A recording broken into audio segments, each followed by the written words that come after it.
As parents, we know we have to talk to our kids about sex or drugs or alcohol. When it comes to money, we get nervous.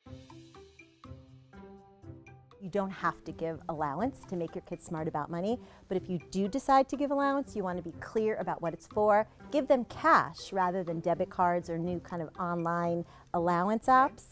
And finally, don't tie it to chores. Don't tie it to chores? No. Why?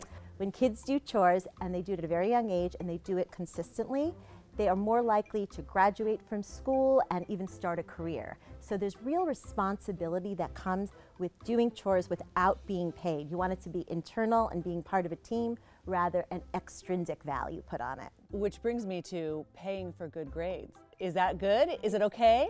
Well, it doesn't help. It doesn't work. They don't improve their math scores or their reading scores. And what you're doing is taking away that intrinsic motivation to do well. We work hard, we get good grades in school. That's really important, to not tie that to some money value. How do you make sure you're not raising a brat about money? First of all, modeling behavior is pretty important. If you say, I want you to be more frugal and not use a credit card, and then you walk in with 10 shopping bags, it sends a mixed message. And talking about with young kids even, needs versus wants.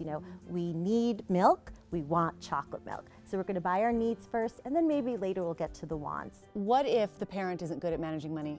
I mean, are they doomed? Right. No, in fact, it's really not that way at all. I think it scares us because we're afraid, first of all, we don't know enough, or we think our kids will hear about our foibles with money and then we're setting a bad example. I think it's an emotional issue, and I think it's one of those things people have to just get over it and then talk about them.